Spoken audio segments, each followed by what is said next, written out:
क्या आपने कभी ये सोचा है कि एयरप्लेन जो इतना भारी होकर भी कैसे आसानी से हवा में उड़ता है और हवा में उड़ने के बाद ये टर्न कैसे लेता होगा? ये एक मजेदार वीडियो है, पूरा जरूर देखिएगा। आज के जो मॉडर्न एयरक्राफ्ट है जिनका वजन 400 से 600 टन तक होता है और यह इतने भारी वजन को लेकर आसानी से उड़ जाते हैं, लेकिन इनके पीछे जो इनकी उड़ने की प्रोसेस होती है वह बहुत ही कॉम्प्लेक्स प्रोसेस होती है और जो पायलट होता है उसकी बहुत ही ज्यादा रेस्पॉन्सिबल जॉब होती है। सबसे पहले हम यह जानते हैं कि यह एयरप्लेन हवा में कैसे उड़ता है। एयरप्लेन को हवा में उड़ने के लिए मैनुअली 4 चीजों का सामना करना पड़ता है। नंबर 1 है थ्रस्ट, नंबर 2 है ड्रैग, नंबर 3 है वेट और नंबर 4 है लिफ्ट। सबसे पहले थ्रस्ट को समझते हैं। थ्रस्ट इंजन से क्रिएट होता है और एयरप्लेन के दोनों साइड विंग पर 2 इंजन लगे रहते हैं और यदि कोई बड़ा एयरप्लेन है तो ज्यादा इंजन भी लगे रहते हैं। एयरप्लेन का इंजन हवा को आगे से खींचता है और हवा को कंप्रेस करके पीछे की तरफ स्पीड में छोड़ देता है और बदले में हवा इंजन को आगे की तरफ फोर्स लगाती है, जिससे हमारा एयरप्लेन आगे बढ़ता है और यही न्यूटन का 3rd लॉ ऑफ मोशन है। इंजन का काम होता है एयरप्लेन को आगे की तरफ फोर्स लगाना। ड्रैग फोर्स या फ्रिक्शन को समझते हैं। मान लीजिए कि आप अपनी कार से ट्रैवल करते हैं और आपने कार की विंडो से हाथ बाहर निकालते हैं तो आपके हाथ को एक फोर्स फील होगा जो हवा का फोर्स होगा और यह आपके हाथ को पीछे की तरफ ले जाने की कोशिश करेगा। लेकिन यहाँ पर जो हमारी कार है उसका थ्रस्ट ज्यादा होता है और हमारा हाथ भी मजबूत होता है, तो हम कार के साथ में चलते रहते हैं। लेकिन सोचो, यदि हमारी कार की स्पीड 3-4 किलोमीटर पर आवर है तो उस कंडीशन में यदि हम कार से हाथ बाहर निकाले तो हवा का इतना ज्यादा ड्रैग फोर्स लगेगा कि हमारा हाथ टूट जाएगा और ऊपर से यदि इतनी स्पीड में कार चल रही है तो आग भी लग सकती है। क्योंकि आपने देखा होगा कि जब कोई एस्ट्रॉयड टूटता है तो जब वह हवा में स्पीड में ट्रैवल करता है तो फ्रिक्शन की वजह से उसमें आग लग जाती है और वह हमें चमकता हुआ दिखाई देता है। तो ऐसा इस एयरप्लेन में भी हो सकता है। तो एयरप्लेन का स्ट्रक्चर एरोडायनामिक्स टाइप में बनाया जाता है ताकि जो एयर का ड्रैग फोर्स है उसको कम किया जा सके और उसमें आग भी ना लगे। अब बात करते हैं वेट और लिफ्ट फोर्स की। जब एयरप्लेन का लिफ्ट फोर्स उसके वेट से ज्यादा होगा तभी एयरप्लेन हवा में उड़ पाएगा। उसके लिए एयरप्लेन के जो विंग होते हैं वह जिम्मेदार होते हैं। एयरप्लेन के विंग ही लिफ्ट फोर्स प्रोवाइड करवाते हैं। अब हम इस लिफ्ट और वेट को थोड़ा आसान भाषा में समझते हैं। ये जो एयरप्लेन होता है इसके विंग और इसके जो पीछे की टेल होती है ये मूविंग पार्ट होते हैं। ऐसा नहीं है कि इनका स्ट्रक्चर एकदम फिक्स होता है। इन्हीं को एडजस्ट करके एयरप्लेन टेक ऑफ करता है और लैंड करता है। यह विंग फ्लूइड मैकेनिक्स की हेल्प से अपने विंग्स की पोजीशन एडजस्ट करते रहते हैं और इन टेक्नोलॉजी को एयरफोल मैकेनिज्म भी कहते हैं। एयरफोल मैकेनिज्म की हेल्प से ही यह एयरप्लेन हवा में उड़ता है।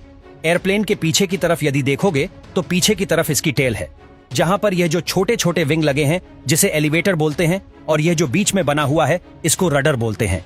एलिवेटर जो भी एयरक्राफ्ट और वर्टिकल फोर्स लगता है उसको एडजस्ट करते हैं और रडर एयरक्राफ्ट के ओरिजिनल फोर्स को मैनेज करता है। अब यह जो रडर और एलिवेटर है यह भी अपनी पोजीशन चेंज करते रहते हैं। अब यह जो एयरफॉइल मैकेनिज्म है जो इस एयरप्लेन को हवा में उड़ाता है इसको थोड़ा सा समझ लेते हैं।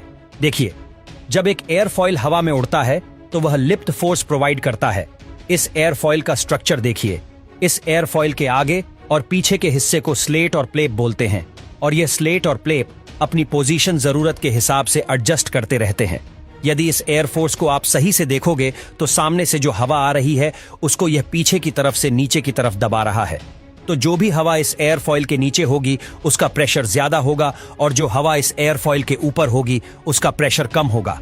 अब यह जो प्रेशर का डिफरेंस है ना, इसी से एयरप्लेन को ऊपर फोर्स लगता है।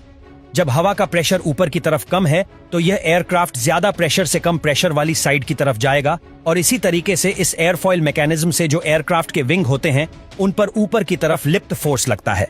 वैसे यह एयरफॉइल मैकेनिज्म थोड़ी सी कॉम्प्लेक्स फिजिक्स का कॉन्सेप्ट है जिसको कभी और वीडियो में समझेंगे। अब हम इसकी टेक ऑफ की प्रोसेस को समझते हैं कि जब एयरप्लेन हवा में उड़ता है तो उसके अंदर क्या क्या होता है। सबसे पहले एयरप्लेन को हवा में उड़ने के लिए जो भी इसके इंजन है उनकी पावर को बढ़ाया जाता है, यानी इंजन थ्रस्ट को इंक्रीज करता है तो एयरप्लेन रनवे पर आगे बढ़ने लगता है। तो जब एयरप्लेन अपनी प्रॉपर स्पीड में आ जाता है, यानी जब ये हवा में उड़ने के लिए तैयार होता है, तो फ्लेप और स्लेट को एक्टिवेट किया जाता है और स्लेट और फ्लेप का एंगल ऑफ अटैक एकदम से बढ़ा दिया जाता है। एंगल ऑफ अटैक का मतलब होता है जो एयरप्लेन के विंग है वह नीचे की तरफ झुक जाएंगे और पीछे की तरफ जो एलिवेटर लगे हुए हैं उसके विंग को ऊपर की तरफ मोड़ दिया जाएगा। जैसे ही ये अगल बढ़ता है तो एयरप्लेन रनवे पर चलता चलता एकदम से हवा में आ जाएगा, क्योंकि यहाँ पर जो एयरक्राफ्ट का वेट है उससे विंग से लगाया हुआ लिफ्ट फोर्स ज्यादा होगा। जैसे मैंने कार वाले एग्जाम्पल में बताया था, और जितना ज्यादा लिफ्ट फोर्स होगा उतना ही एयरक्राफ्ट स्पीड में आगे बढ़ेगा और उतना ही हाइट पर जाता रहेगा। और यदि इस एयरप्लेन में स्लेट और फ्लेप को एक्टिवेट नहीं किया गया तो इस एयरप्लेन को एक बस की तरह चला सकते हैं जो कभी नहीं उड़ेगा। ये अब एयरप्लेन के इंजन तब तक थ्रस्ट को बढ़ाते रहेंगे जब तक अपनी ऊंचाई पर नहीं पहुंच जाता, और जब एयरप्लेन अपनी जरूरत की ऊंचाई पर पहुंच जाता है तो विंग का जो एंगल ऑफ अटैक है उसको कम कर दिया जाता है, और इस केस में एयरप्लेन का वेट लिफ्ट फोर्स के बराबर में होगा तो इंजन को थ्रस्ट भी कम जनरेट करना होगा और फ्यूल की कंजम्पशन भी कम होगी। एक बार जब एयरप्लेन रनवे से हवा में आ जाता है तो एयरप्लेन अपने टायर को भी अंदर छुपा लेता है ताकि जो हवा का ड्रैग फोर्स है उसको कम किया जा सके। चलो, अपना एयरप्लेन हवा में तो उड़ गया सक्सेसफुल्ली। अब बात आती है ये हवा में टर्न कैसे लेता है। देखिए, यह भी एक गजब की साइंस है। दो तरीके हैं एयरप्लेन को हवा में टर्न लेने के लिए। पहला, यदि हम पीछे की तरफ ये जो रडर लगा है उसको यदि एडजस्ट करें तो एयरप्लेन टर्न ले सकता है। लेकिन इस कंडीशन में जब एयरप्लेन टर्न लेगा तो जो भी इसके अंदर पैसेंजर है उनको एक साइड में धक्का लगेगा। तो फिर ऐसा क्यों किया जाए? यहां पर तो हवा है, हम जैसे चाहे वैसा टर्न ले सकते हैं, और यह प्रैक्टिकल मेथड भी नहीं है तो इसके लिए पायलट एक दूसरा मेथड यूज करते हैं। इस तरीके में एयरप्लेन के विंग है, उनको एक को नीचे की तरफ कर दिया जाता है और दूसरे को ऊपर की तरफ कर दिया जाता है। जब ऐसा किया जाएगा तो एयरप्लेन ऐसे तीर छा हो जाएगा। अब इसमें दिक्कत यह आती है कि जब एयरप्लेन इस पोजीशन में होगा तो एयरप्लेन के एक विंग पर तो ज्यादा फोर्स लगेगा और एक विंग पर बहुत कम फोर्स लगेगा, और एयरप्लेन का जो फोर्स लगेगा वह भी वर्टिकल नहीं होगा, ऐसे थोड़ा तिरछा ही हो जाएगा। तो इसको मेंटेन करने के लिए पीछे की तरफ जो रडर है उसकी पोजीशन सेट करके जो एयरप्लेन के विंग पर प्रेशर कम ज्यादा हो रहा है उसको मैनेज कर लिया जाता है, और फिर एक सक्सेसफुली टर्न ले लिया जाता है, और यह सब पायलट मेंटेन करता है। इन सबको कॉकपिट के अंदर से, जो एक बहुत ही रेस्पॉन्सिबल टास्क है। अब जब इस एयरप्लेन को लैंड करवाना होता है तो इंजन के थ्रस्ट को कम कर दिया जाता है। तो जैसे ही इंजन का थ्रस्ट कम होता है तो एयरप्लेन धीरे धीरे नीचे आने लगता है, जिसमें प्लेन का लिफ्ट फोर्स प्लेन के वेट से कम होगा, जिसे प्लेन आसानी से टेक ऑफ कर पाएगा।